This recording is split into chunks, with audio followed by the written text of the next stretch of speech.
తీసుకెళ్లాలంటే అది జగన్మోహన్ రెడ్డి గారితో సాధ్యమని చెప్పని 2019 నుంచి 2024 వరకు మనం చూడడం జరిగింది.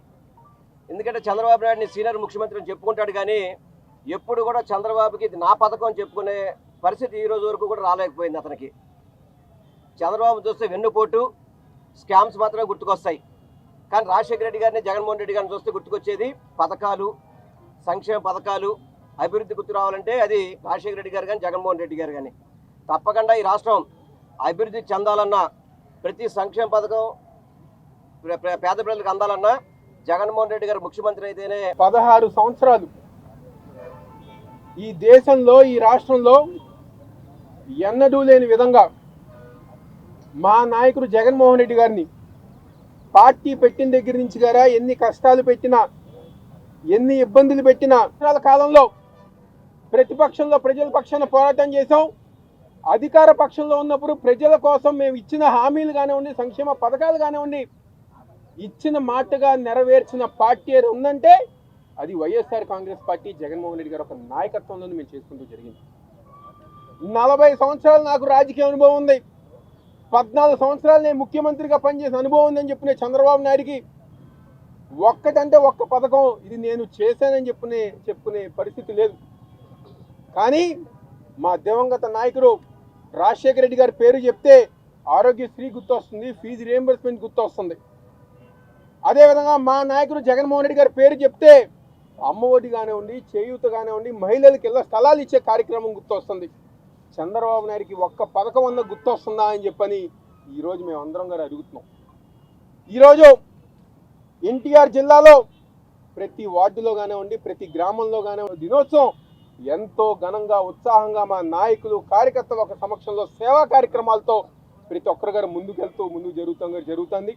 రాబోయే రోజుల్లో పెద్దలందరం గారు కలుపుకుని, గ్రామంలో, మండలంలో, అదేవిధంగా వార్డుల్లో ఉన్న నాయకులు అందరం గారు కలుపుకుని రేపు 2029 మళ్ళీ ఈ రాష్ట్రంలో వైఎస్ఆర్ కాంగ్రెస్ పార్టీ జెండా ఎగరవేసే విధంగా, మళ్ళీ జగన్మోహన్ రెడ్డి గారు ముఖ్యమంత్రి చేసిన విధంగా ప్రతి ఒక్క నాయకుడు, కార్యకర్త సైన్యంలాగా ముందుకు వెళ్తారని సందర్భంగా చెప్తూ ఈ యొక్క ఆవిర్భావ దినోత్సవాన్ని ఇంత ఘనంగా జరగటానికి సహకరించిన పెద్దలు వెల్లంపల్లి శ్రీనివాసరావు గారికి, పెద్దలు మల్లారి విష్ణు గారికి, సోదరులు రూహుల్లాకి, అదేవిధంగా మేయర్ రాయన భాగ్యలక్ష్మి గారికి, డిప్యూటీ మేయర్లు దుర్గా గారికి కానివ్వండి, శైలజరెడ్డి గారు కానివ్వండి, మహేష్ గారు కానివ్వండి, తిరుపతిరావు గారు కానివ్వండి, గౌతమ్ రెడ్డి గారు కానివ్వండి, మిగిలిన పెద్దలందరి గారు మా యొక్క ధన్యవాదాలు, ఇక్కడ విచ్చేసిన నాయకులందరి గారు ధన్యవాదాలు తెలుపుకుంటూ సెలవు తీసుకుంటున్నాను. 16వ సంవత్సరంలోకి అడుగు పెడుతున్నటువంటి సందర్భంలో ఈరోజు మా అందరి ప్రీతమ నేత రాజశేఖర రెడ్డి గారి విగ్రహానికి పూలమాల వేసి వివిధ హోదాల్లో ఉన్నటువంటి కార్పొరేటర్లు, డిప్యూటీ మేయర్లు, మేయర్ గారు, అలాగే గౌతమ్ రెడ్డి గారు, ఎమ్మెల్సీలు, నాయకులు, కార్యకర్తలు అందరూ కూడా కలిసి ఘనమైనటువంటి నివాళులు అర్పించడం జరిగింది. ఆంధ్రప్రదేశ్లోనే కాదు, భారతదేశంలోనే వైఎస్ రాజశేఖర రెడ్డి గారి పరిపాలన ఆదర్శం. ఆ రోజుల్లోనే ప్రధానమంత్రి మన్మోహన్ సింగ్ గారు రాజశేఖర రెడ్డి గారి యొక్క పరిపాలనని ఇతర రాష్ట్రాల ముఖ్యమంత్రులు అందరూ కూడా ఆదర్శంగా తీసుకోండి, ఆంధ్రప్రదేశ్లో అమలు చేస్తున్నటువంటి సంక్షేమ అభివృద్ధి కార్యక్రమాలని పరిగణలోకి తీసుకోండి అని చెప్పారు. అంటే ఆంధ్రప్రదేశ్లో వైఎస్ గారి పరిపాలన ఏ రకంగా ఉందో మనందరికీ కూడా తెలిసినటువంటి విషయం.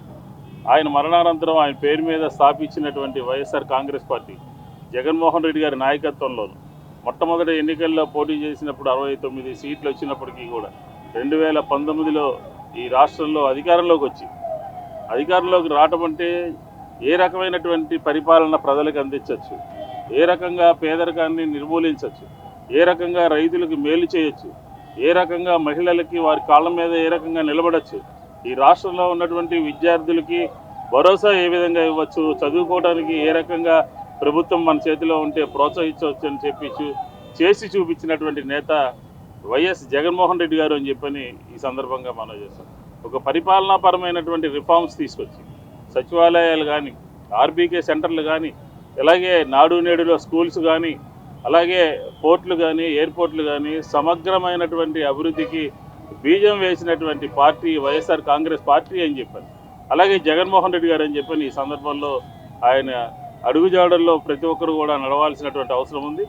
మాకు ఈ వైఎస్ఆర్ కాంగ్రెస్ పార్టీ ఆంధ్రప్రదేశ్లో తెలుగుదేశం అమలు చేస్తున్నటువంటి విధానాల పట్ల గత 20 మాసాలుగా అమలు చేస్తున్నటువంటి ప్రభుత్వ పరిపాలనని వైఎస్ఆర్ కాంగ్రెస్ పార్టీ ఎండగడుతోంది అని చెప్పి ఈ సందర్భంగా చెప్తా ఉన్నాం.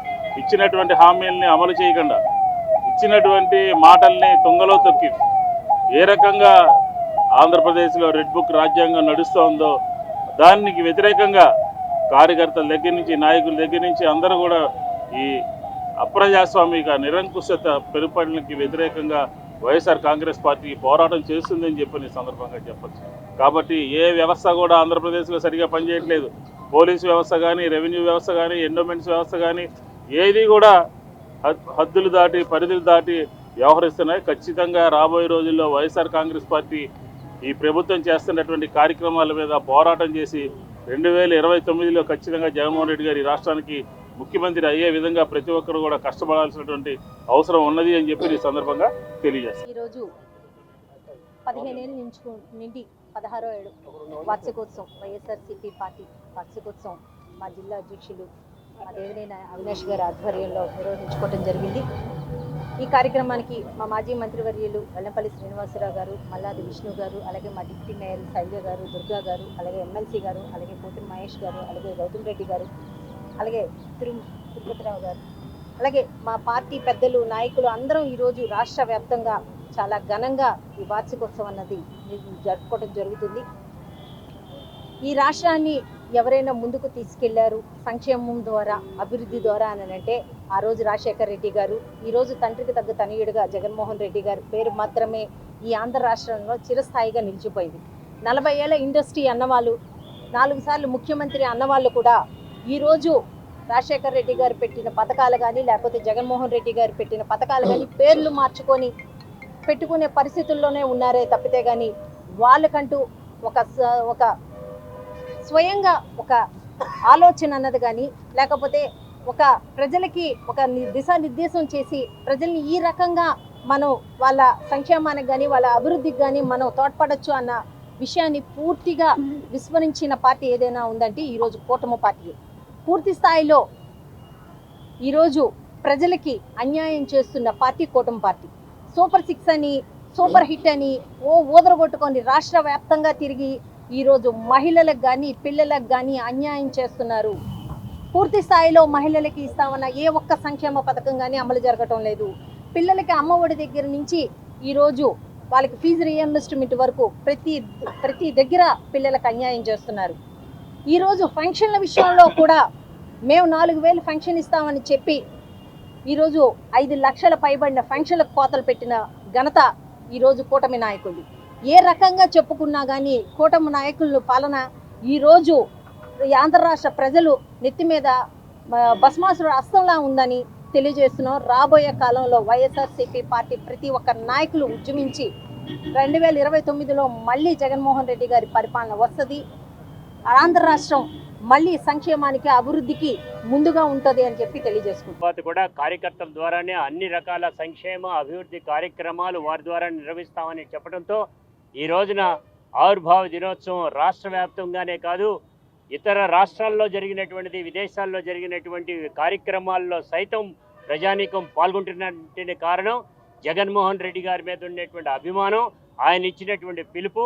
ఈ అభివృద్ధి నిరోధకమైనటువంటి ఈ కూటమి ప్రభుత్వానికి వ్యతిరేకంగా పనిచేయడానికి, ఫైట్ చేయడానికి వైఎస్ఆర్ కాంగ్రెస్ పార్టీ కార్యకర్తలు కూడా కంకణం కట్టుకుంటారు. ఈ సందర్భంగా కూడా తెలియజేస్తా ఉన్నాను. వైఎస్ఆర్ కాంగ్రెస్ పార్టీ 15 సంవత్సరాలు పూర్తి చేసుకొని 16వ సంవత్సరంలోకి అడుగు పెడుతున్న సందర్భంలో మరి పెద్ద ఆయన దగ్గర మరి నివాళులు అర్పిస్తూ, అలాగే పార్టీ బలోపేతానికి, అలాగే మా కార్యకర్తల యొక్క స్థితిగతులు ఏవైతే గతంలో జరిగినటువంటివి కాకుండా, అలాగే జగన్మోహన్ రెడ్డి గారి నాయకత్వంలో ఏదైతే పేద ప్రజలకు ఇచ్చినటువంటి సంక్షేమ పథకాలు మళ్ళీ రావాలి అని, మళ్ళీ పార్టీ అధికారంలోకి తీసుకురావడానికి మా కార్యకర్తలందరూ కూడా పదం తొక్కినటువంటి సందర్భంలో మరి ఈ రోజున కూటమి ప్రభుత్వం 2 సంవత్సరాల పరిపాలన కాలం మనందరం కూడా చూసాం.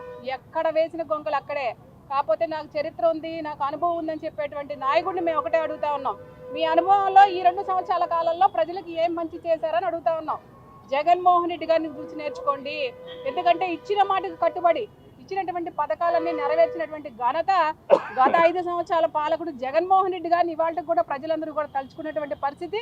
కావాలి జగన్, రావాలి జగన్ అనేటువంటి నినాదాలు ఆంధ్ర రాష్ట్రంలో మోగుతున్నాయనేటువంటి జగన్మోహన్ రెడ్డి గారి యొక్క పరిపాలన నిదర్శనం. కాబట్టి రాబోయే రోజుల్లో పార్టీ బలోపేతానికి మరింత కృషి చేస్తామని తెలియజేసుకుంటూ ఈరోజు మా పెద్దలందరూ కూడా ఈ కార్యక్రమంలో పాల్గొనడం చాలా సంతోషం. మరి మా కార్యకర్తలందరూ కూడా అండదండగా పార్టీని ముందుకు తీసుకెళ్తారని కూడా ఈ సందర్భంగా తెలియజేస్తా ఉన్నాం. వైఎస్ఆర్ కాంగ్రెస్ పార్టీ నాయకులకి కార్యకర్తలందరికీ కూడా తెలియజేస్తాం, ఒక యువ నాయకుడు పూర్తిగా 40 ఏళ్ళు నిండినటువంటి వైఎస్ జగన్మోహన్ రెడ్డి గారు అనేక ప్రతికూలతల మధ్య, అనేక ఇబ్బందుల మధ్య ప్రజలకి మంచి చెయ్యాలనేటువంటి తపనతో, దృఢ సంకల్పంతో వైఎస్ఆర్ కాంగ్రెస్ పార్టీని స్థాపించి సామాన్య మధ్యతరగతి ప్రజలకి, బీసీ, ఎస్సీ, ఎస్టీ, ముస్లిం వర్గాలకు చెందినటువంటి అనేక మంది కొత్త తరం నాయకులకి అవకాశం ఇచ్చి ప్రజాప్రతినిధులుగా తయారు చేసినటువంటి గొప్ప వ్యక్తి వైఎస్ జగన్మోహన్ రెడ్డి గారు.